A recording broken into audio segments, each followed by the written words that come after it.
This is Where We Live. I'm John Dankowski.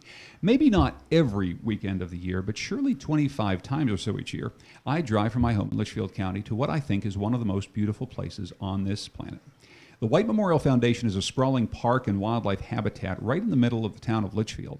There are so many winding trails zigzagging its 4,000 acres. I haven't even walked them all despite coming here for about 20 years. Those trails take you through marshes and through fields, into pine forests, and to the edge of Bantam Lake. In the heart of the foundation is its conservation center, now celebrating its 50th birthday. It's a nature museum that uses the park to teach about native species and the habitats that they make home. Today, Where We Live, we are broadcasting live from the White Memorial Conservation Center. We'll be talking about this place and the people who maintain it for the public. We'll meet some of the native critters who make this place home. If you've ever wanted to hear me interview an owl, yes, that's coming up later on the show. But first, I want to welcome in Jerry Griswold. She's Director of Administration and Development at White Memorial Conservation Center. You may also know her as the longtime voice of morning traffic reports on WTIC AM. Jerry, it's great to be here, and it's so great to have you on Where We Live. We're so tickled that you guys are here today. Thanks, John. Could you just tell us a little bit about this place? We're going to get more into the history, and we're going to bring in some of your colleagues, but just tell me about what this place means to you. Oh, my goodness. The people that created the White Memorial Foundation, Elaine and May White, 101 years ago, gave the greatest gift to northwestern Connecticut, the gift of open space. And they endowed it beautifully, and it's managed beautifully today. The face of Litchfield County would look totally different if it were not for the legacy of Elaine and May White. Not only do we have our 4,000 acres here in Litchfield, but the Whites also gifted 6,000 acres to the state of Connecticut. That is the foundation of our park system. If you've enjoyed People's State Forest, Kent Falls, I get goosebumps. I've told the story a zillion times. I get goosebumps. Campbell's Falls, People's State Forest, Kent Falls, and many, many other properties that you've come to know and love that are now considered state parks were gifted by Elaine and May White. So imagine what Litchfield County would look like without their generosity. And that park system is celebrating its 100th anniversary. Right. And so it's a big part of what makes Connecticut, all this open space. But this is different. This isn't a state park. How is it different as a foundation, as a conservation center than the state parks that we know? Well, it's a living, breathing laboratory. There's free parking. That helps.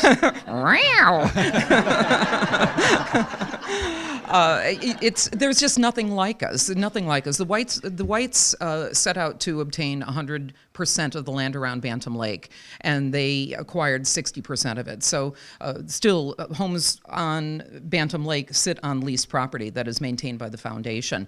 And our executive director and his group, skeleton crew, with this place operates with so few people, you would be amazed. You'd think there would be this legion of people that maintain White Memorial, but it isn't just a handful of really hardworking folks.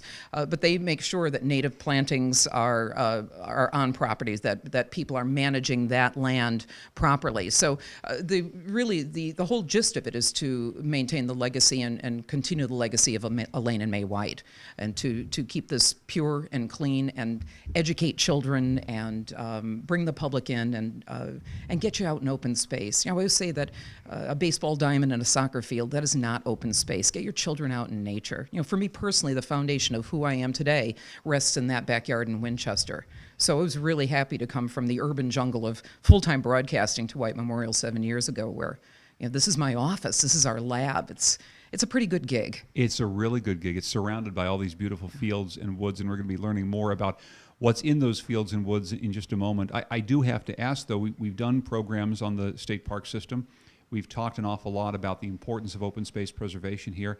How is this all maintained and funded? Because you do have free parking, right? It's not $10 to roll in. So how do you pay to keep all this great? It's an endowment, and we're landlords, of course, because of the land on Bantam Lake. So it's a very unique nonprofit organization. There are people that say they want to model their nonprofit after White Memorial. There's nothing else like us, as far as I know, anyway. So it's a very, very unique organization, and relatively quiet. A lot of people don't know that we exist. So again, we're so happy that you're here today to get the word out. We're just waiting for you with open arms. Well, and where we are once again is the White Memorial Conservation Center. There's celebrating their 50th anniversary. It's 101 years for the foundation itself, which is this 4,000-acre park. And we're going to be learning about some of the native species that are here. I want to welcome in a few folks who are a big part of the Conservation Center. Carrie Shved is Education Director here, brand new to the White Memorial family. Welcome to Where We Live. Thanks for joining us. Well, thank you very much. I'm happy to be here. And also James Fisher is here. Jamie is the Research Director for White Memorial. You've been here 9 years or so. You made this place home. You're a big part of it as well. Thanks for coming in. Thank you. Maybe, Jamie, you can just start by talking a little bit about some of the habitats that surround us, because one of the things that really intrigues me about this park is that you go to some of the state parks, and they're obviously beautiful places, but they tend to be one thing, a dense forest or a beautiful beach. This is a lot of different types of habitat, and it's in this fairly compact area. Absolutely. The number of critical habitats at White Memorial is just astonishing. It's really a dream for me to study a place and to research a place that has such diversity and juxtaposition of various things that you don't find everywhere else. And we even have habitats that are even unique just to Connecticut. We have a medium fen that it's Cranberry Pond, and you don't find those everywhere. It's really kind of a cool place to just explore and tromp around in. I'm the kind of person that likes to get my hands dirty and my boots muddy, and I don't think there's a day when I don't. But the opportunity to explore the wildlife and the plants and the various other creatures are it's a mind-blowing experience. And so not only as a scientist but as a naturalist, it's a real gem and a jewel of a place, and so we have lots of other naturalists who come here and express the same interest and joy. Well, talk a bit more about the range of the different habitats here. You talk about this unusual fen area, but there's different types of marshes. There's pine forests. There's not a whole lot of elevation change, but there are some hilly areas. Absolutely. So the vast majority of the property is upland forest that can be either deciduous trees that lose their leaves, or pine forest or conifer forest, and those would be the needle type trees. Then we have a variety of various wetlands, and they can be herbaceous dominated wetlands, they can be forested dominated wetlands, shrubby wetlands, and there's a whole suite of critical species that are found in each of those habitats that indicate to us that they are important habitats. And then we have vernal pools, which they're ephemeral bodies of water in the forest that dry up each summer, and they'll flood in the spring, and they'll sometimes flood in the fall if we have enough rain. And we have various species of animals that utilize those habitats. And so even though they're ephemeral by their nature, they're really important for a variety of critical animals and species that because of that hydrology, that pattern of drying up and flooding each year. Then we have the Bantam River itself that flows through the property, and the lakes and the ponds that offer a variety of opportunity for recreation, whether it's kayaking, fishing, or boating, and swimming and that kind of stuff. So it's a lot to discuss in a small amount of time, but yeah, we have a really neat group of places. Well, what I'm wondering, and maybe you can tell us a bit, and Jerry, I'd like you to jump in too, is this idea of welcoming in the public in the way that you do, and you want people to explore and experience and use the trails and use the rivers, but you also have to maintain it. You have to maintain it as a wildlife habitat. You have to maintain it so that it keeps this character, but you want people out in it. How exactly do you do that?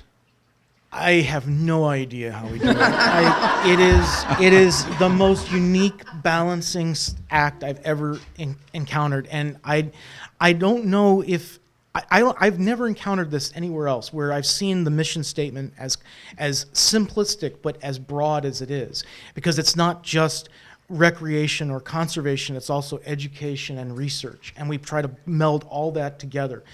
And yes, we are always concerned about activities that by their very nature seem to be non-consumptive, but they still have an impact.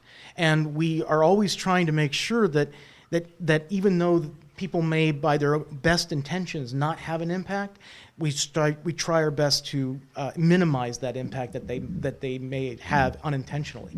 We're conserving the primary aquifer that supplies the drinking water supply for the borough and most of the residents of Litchfield.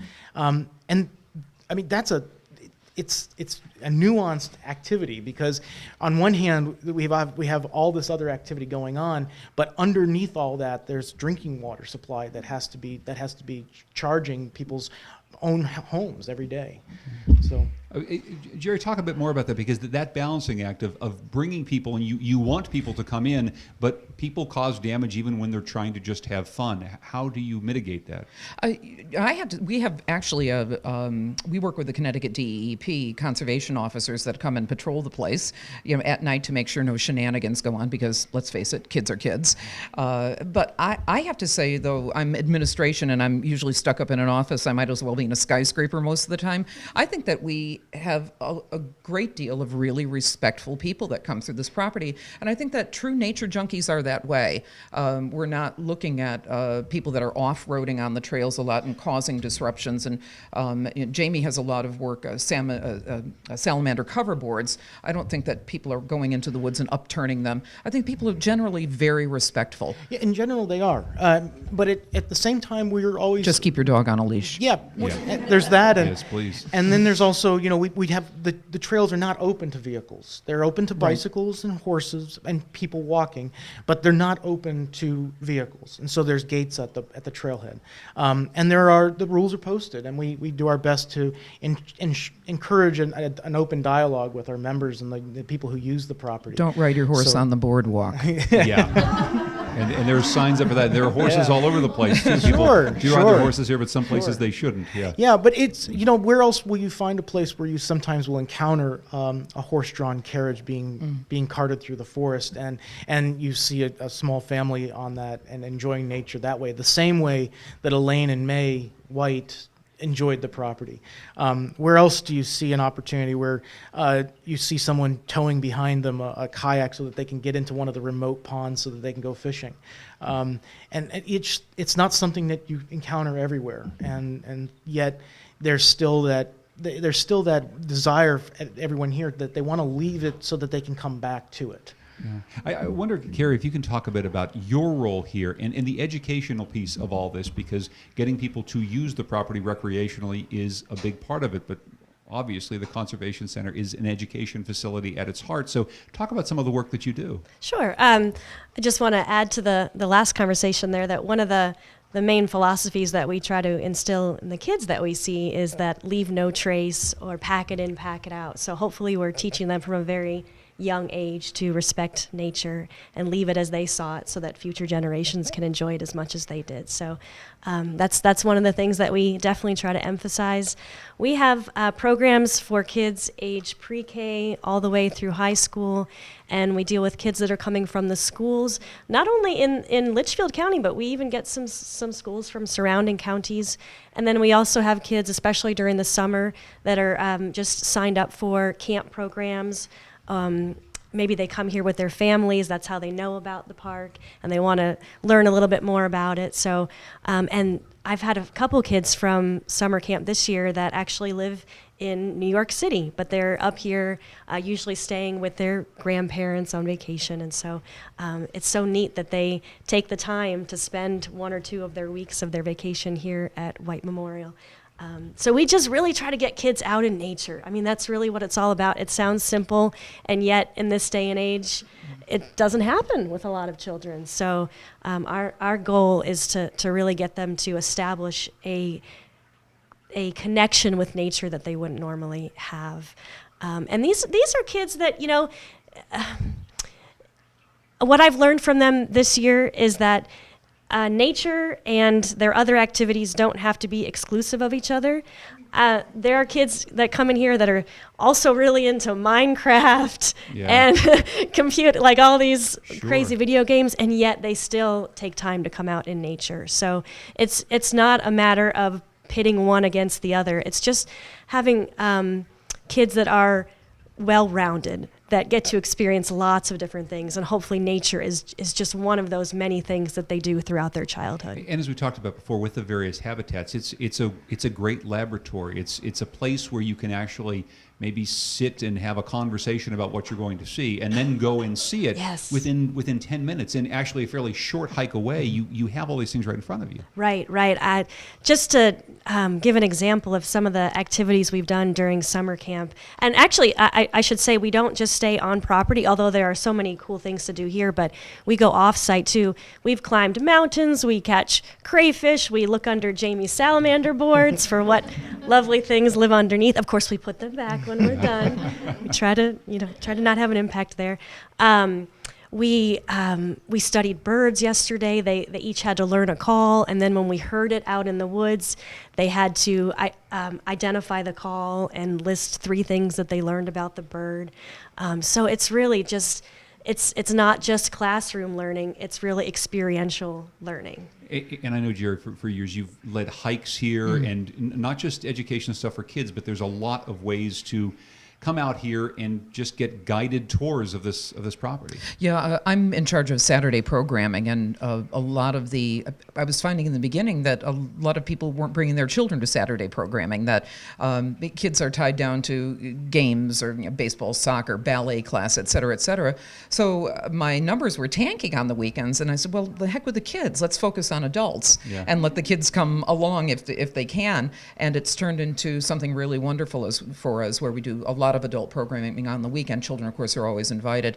But one of the things I like as a former chef is to try to take upstairs in the museum is a beautiful display of the way Elaine and May White utilized this gorgeous property, and a lot of it was al fresco dining. So there's nothing I love more than taking my old career as a chef, and at the end of the Cranberry Pond Walk, which we do annually in November, laying out a table with cranberry blueberry pies and eating al fresco. So if you're coming on one of my walks, you know you're going to be fed. Now my boss says the only reason people come to my hikes is because they get fed, but I think he's wrong. I think that people just really love to get out there. So it's fun. I have a very creative mind, and it's really fun to try to get the bait that's going to get those folks over here and out in nature, and then if you're well behaved, you get a treat. Well, I'll tell you what, we're going to take a break, and when we come back, we're going to have a little bit of a treat here. We're going to be introduced to some of the animals that you show people. I think we've got owls and bats, snakes, a porcupine? Mm-hmm. Oh my goodness. So this, oh my, indeed. So we'll see, we're visiting with Jerry Griswold, who's Director of Administration and Development here at White Memorial Conservation Center in Litchfield. You may also recognize her voice, the longtime voice of morning traffic reports on WTIC AM, but no traffic here today. We're just talking about these beautiful, beautiful woods and the surrounding area. Carrie Shred is here. She's Education Director for the Conservation Center, as is Jamie Fisher. He's a Research Director. When we come back, we're going to get some of our questions from our audience who've joined us here at the park, and we're going to meet some animals. We'll be right back, Where We Live.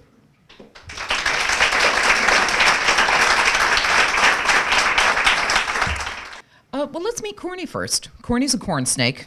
I mean, you probably could deduce that from his name. And not a native species to Connecticut. We tend now at the Conservation Center to have only animals on display that are native, to discourage people from buying animals that are lovely to have at the moment and then discarded later, either into the environment or they can't find a home for them. But Corny is quite a unique snake in that he's just a really lovely animal to use for birthday parties. And also, in terms of the corn snake world, the world of corn snakes, there is no more beautiful corn snake than Corny. I mean, I've seen a zillion of them, and I don't think I've ever seen one as lovely as Corny. But he's very easy to handle. Children love him. He's a bit of a superstar, and we use him in birthday party programs primarily, but he's not on display to the public. And the coloring, kind of a brownish auburn, beautiful orange, markings. the Native American blanket, gorgeous. He's just a gorgeous thing. Beautiful, but again, not a native species, Right. and that's sort of an important thing, Jamie. Obviously, we end up in our state with an awful lot of invasive species, and something we talk about quite a bit. And so, part of the mission here is to talk about species that are native to these woods, and so people can go out and experience them. I'm quite sure that, like every place else, you have to deal with some problems of invasives, whether they be plants or animals. Absolutely. It's a real problem, and we're exploring it all the time with regards to how it's potentially impacting the processes that we rely on in these ecosystems. We also worry about the fact that there are some things we don't know much about. And right now this summer I'm exploring the non-native earthworms that live at White Memorial. All of our earthworm species in Connecticut are non-native. They're not native to the continent at all. But how'd they get here? Yeah, good question. It seems to be that they were brought into the continent by landscaping industry, plants being brought over for horticultural purposes and so forth, and then they get transported around quite a bit by bait fish, the fishing bait. They get people dump their worms at close by to where they were fishing, or we transport topsoil or compost or mulch. They get shifted around a lot that way, and then once they invade our native ecosystems, primarily forest ecosystems as well as others, they start to change the way that ecosystem functions from the ground up, literally. So they are true ecosystem engineers in that regard. So it's funny. Sometimes we'll have a guest on the show who, if I'm not talking to them enough, they'll maybe give me an annoyed look. But we actually have our next guest is wildly waving his arms, saying, "Talk to me, talk to me." It's me. And this is Rocky? This is Rocky, our box turtle, and talk about a superstar. I've just found out that he is on the cover of brochures and maybe someday magazines, who knows. But Rocky is a male box turtle. Box turtles are native to this area. Some of you have probably seen them before. A lot of times we see them crossing roads just because unfortunately our roads cut right through their territories, and so when they're on their way from one spot to another, they have to cross our roads.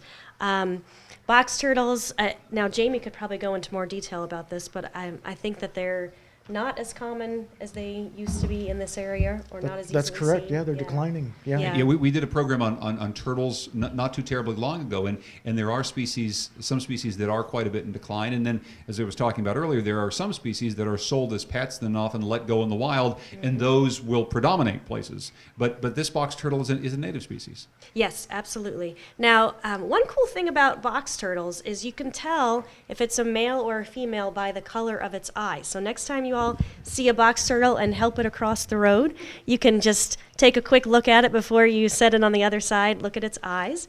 The male box turtles have these bright red eyes, like Mr. Rocky here, whereas the females tend to have more just brown eyes. You can also tell the males have a concave plastron, which is the undershell. Females tend to have a flat plastron. And males tend to have not as domed of a shell as the females do. So unlike other turtles where it's a little bit more difficult to tell, with box turtles it's pretty easy. So just some neat fun facts next time you encounter a box turtle. And like some of the animals that we'll be meeting, this is a rehab animal. The conservation center ends up with animals who have been damaged by humans or some other way in the wild, and they're here to rehabilitate, Jerry. Right. I don't really know Rocky's full legacy, but he did have a dog tag on his shell when he came to us. Our gift shop manager, Lois Melorano, is a crackerjack wildlife rehabber. He came to her for some reason. Perhaps somebody even surrendered him because it is illegal to possess an animal like this, as it is all wildlife in Connecticut without proper permits.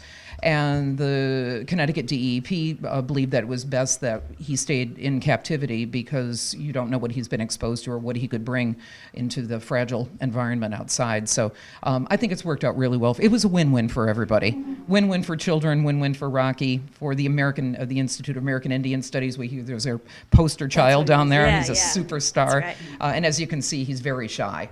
Right. If you want an interview or want to pet him, have your people call our people, because he doesn't give autographs. Yeah, lots of times with box turtles, I like to show that their special capability is the fact that when they pull their legs and head in, they have a hinge on the bottom of their shell that they can actually completely close their shell. With Rocky, it's impossible because you cannot get this guy to actually go in his shell. He just wants to go out. I can't. So anyways, you'll just have to trust me on this one. Well, and very quickly, Jimmy, we were having an interesting conversation beforehand. Questions about turtles laying eggs, and people want to obviously maintain these species, protect these species, but we see a couple things with turtles. A lot of them get crushed on the roadway, which is too bad because they don't move across very quickly.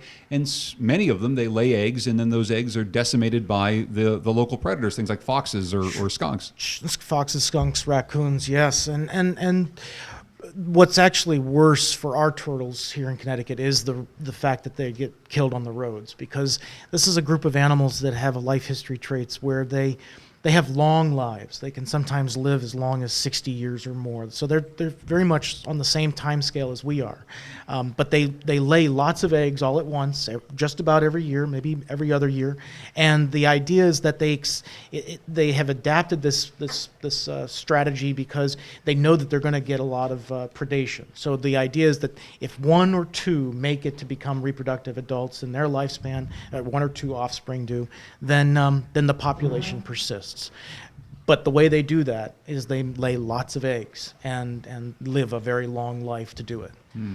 We were at the White Memorial Conservation Center in Litchfield, and we're visiting with some of the people who make this park available to the public and educate about the native habitats and some of the species that are here. Okay, this is the part I've been looking forward to on the show. I told Jerry this yesterday. On my phone, the screensaver of my phone is a picture of this owl that we're going to meet here, Shakespeare the owl. I've been coming here for years, and Shakespeare lives out back, is an injured owl. We can learn a lot more in a second, but he's someone who greets visitors whenever you come for a hike, and maybe you can tell us a little bit more about Shakespeare. Sure. Shakespeare is a barred owl, B-A-R-R-E-D, not to be confused with a barn owl.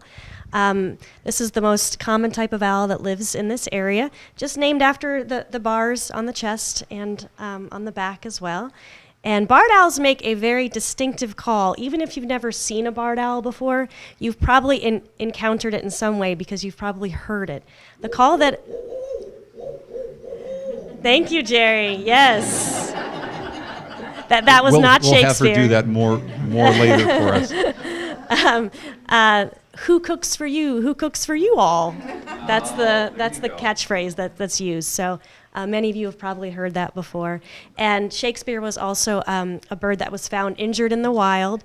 The wing was injured so badly that part of it had to be amputated, so he's no longer able to survive in the wild. So this is his permanent home, and he gets free housing, free health care, guaranteed meal every day, doesn't have to worry about predation. So he's doing pretty well.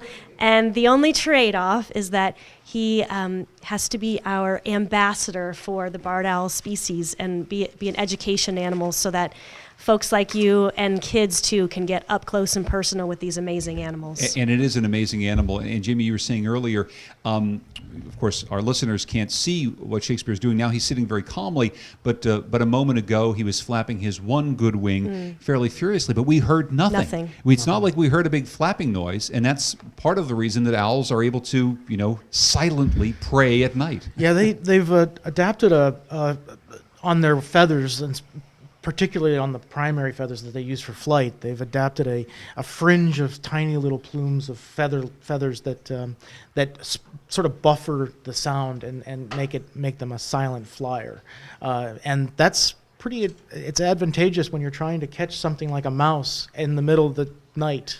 So they have lots of different adaptations to do that. Well, I'm so glad that we got to meet Shakespeare in person. She's such a handsome owl. I'm so glad you're able to come. So this is an unusual situation now.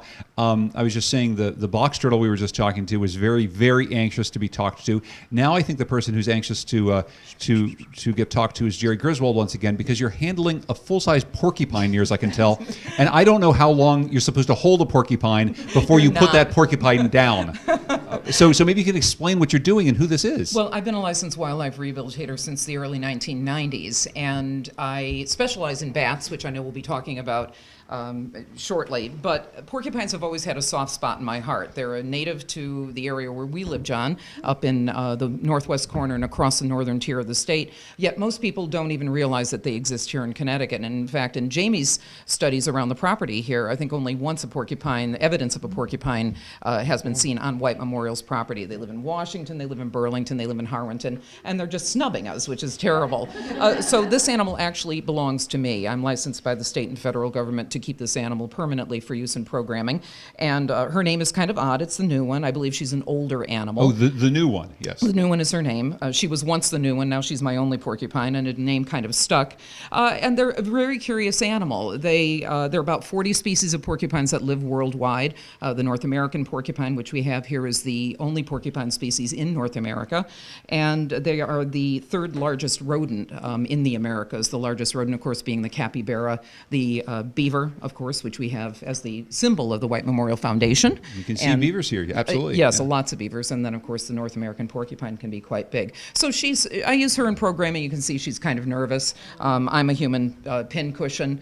Yes, I have been really stuck by them, but they're really lovely animals. Can I tell you something beneficial that they do for you? One of the things that I learned from my mentor, Aldous Rose, who is the world authority on all species of porcupines, is that things in nature don't owe us anything. They're just here, and we're stewards. We're here to take care of them, not for them to, give us something fabulous. So I think it's very conceited of the human animal to think that everything on the planet is here to serve us. I'll give you a laundry list of things that bats do for you. What does a porcupine do for you? Absolutely nothing.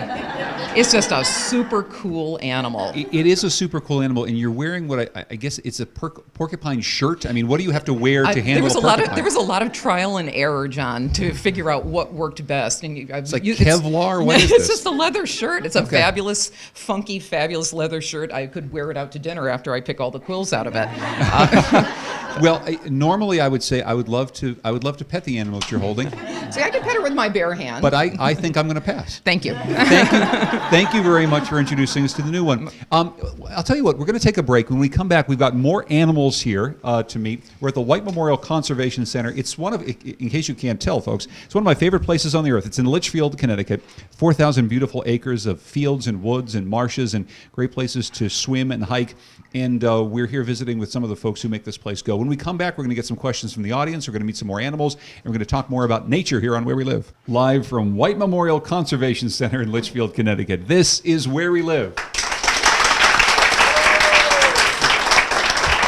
I'm John Dankosky. We're visiting with people from the White Memorial Conservation Center. It's a beautiful park right in the middle of Litchfield, right up against Bantam Lake.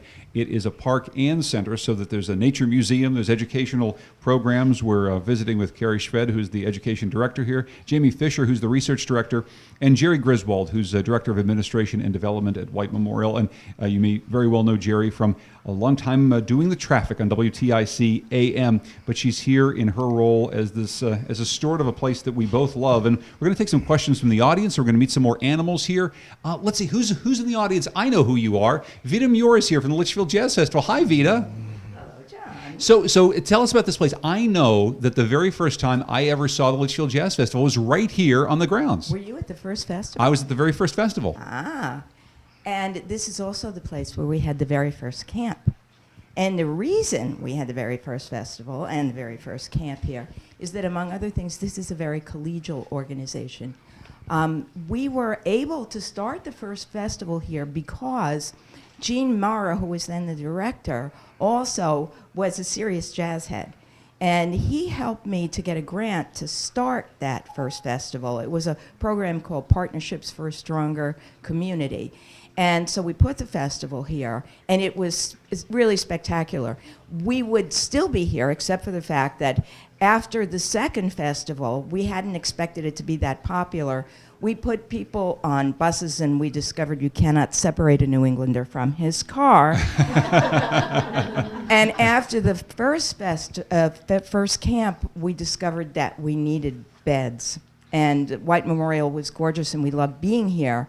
But I got exhausted begging grandmas to take kids from out of town, and I would take their children for free, their grandchildren for free.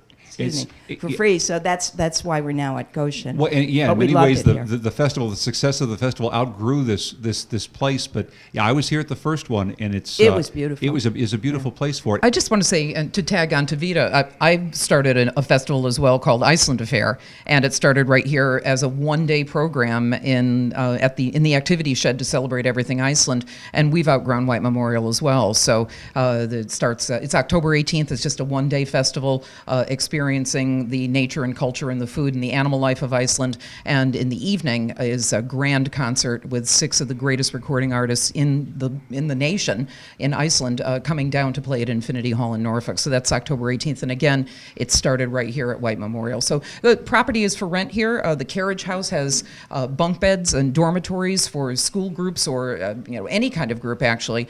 You can rent it for weddings. So it is such a unique organization where buildings can be rented and you can have overnights here and weddings can be had. And there's so much that we have to offer. I think we often forget how much we have to offer.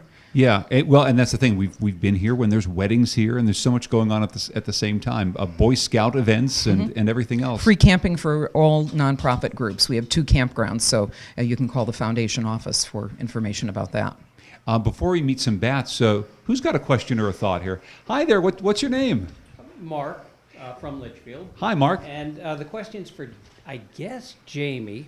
If you could explain to the public the program that you are working on over at the intersection of 63 and 61 with the utilities. I think people would be quite interested. Yeah. And a second follow-up is for land trusts and organizations such as that in the area.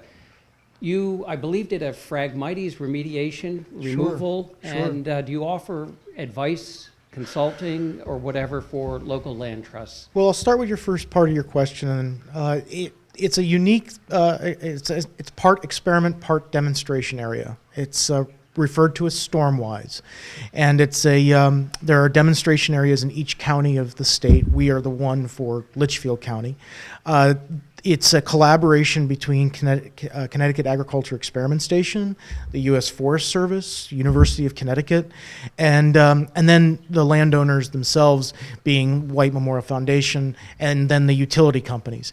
And the idea is that we're demonstrating that we can steward or manage a forest that is growing near or next to power lines, but it is because of the way we've harvested the trees and the way we're encouraging the regeneration to occur at that site, the trees are less likely to fall on the power lines in the future whenever we have another storm, like we did a couple years ago, where we had back-to-back power outages for multiple days at a time, and really impacted the northwest corner communities a great deal.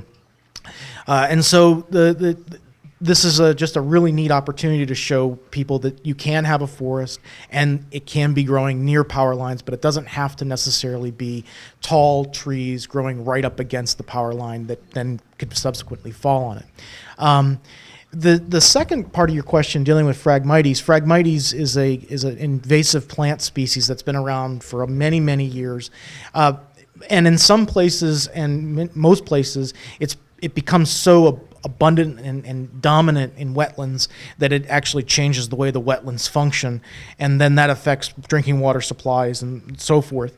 And there are programs in the state that manage Phragmites, and they're facilitated through Connecticut Deep, primarily the Wildlife Division. But we could offer advice based upon our own personal experiences here at White Memorial with dealing with Phragmites control, and we've learned a great deal about it. And then fortunately we have a lot of people in the state who work for Connecticut Deep who can offer some practical advice on either acquiring those funds for their land trusts. And it's a very important thing to consider and to do, because it does have a huge impact. And we have stands of Phragmites that, just as a demonstration, I could say that we had stands of Phragmites that were just a few stems about 6 or 7 years ago, and they're multiple acres in size. It grows very fast. It can colonize and expand very quickly in some habitats. And so it's something we're always trying to stay on top of.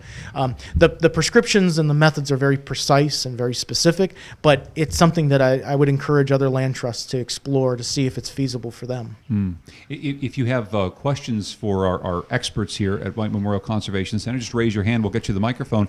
I know that, Jerry, you've got some other friends to introduce us to. You've taken off your porcupine shirt. Yes. And you've put down the owls. We're going to have a raffle. Count the quills in the shirt. Win a prize. Well, and this is the thing that you really love. You love bats. Yeah, near and dear to my heart always have been bats. As a child growing up in Winchester, bats are part and parcel of the ecology of living on a farm. So I always grew up with a healthy bat-attitude, and I became a wildlife rehabilitator in 1992. And my concentration was bats when I think only one other person in the state was actually working with them.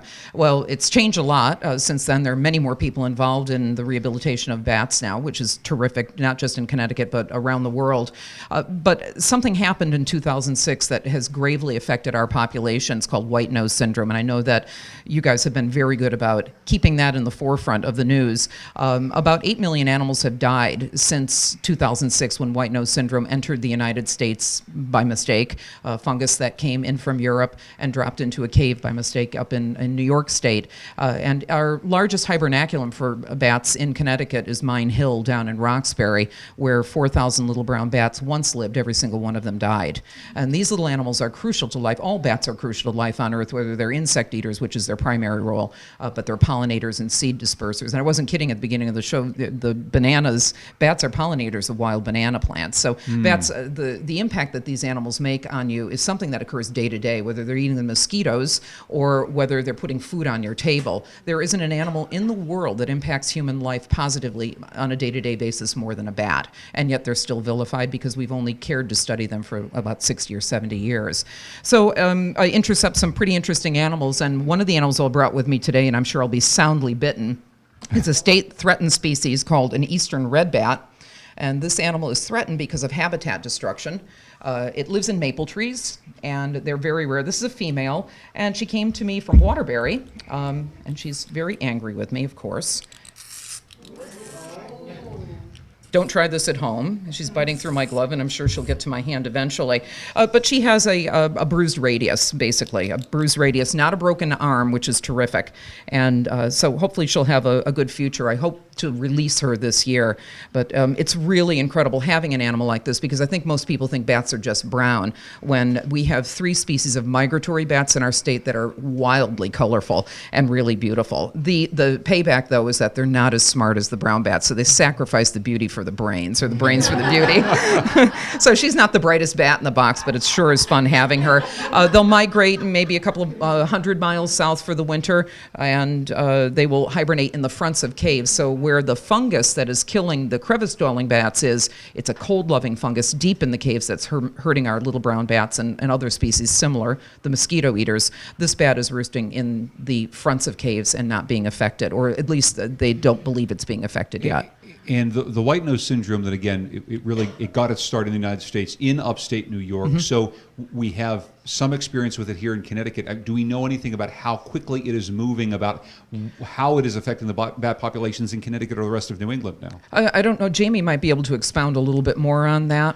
It's having a dramatic impact throughout New England, and it's now moving.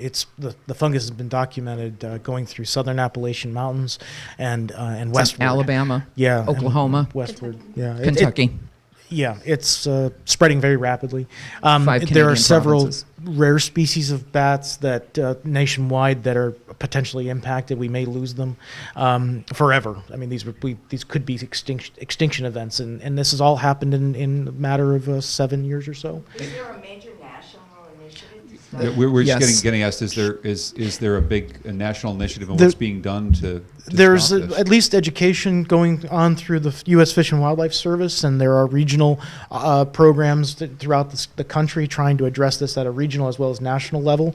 There are also non-for-profit organizations throughout the United States, like Bat Conservation International, and that are trying to front the education effort as well as some of the conservation efforts.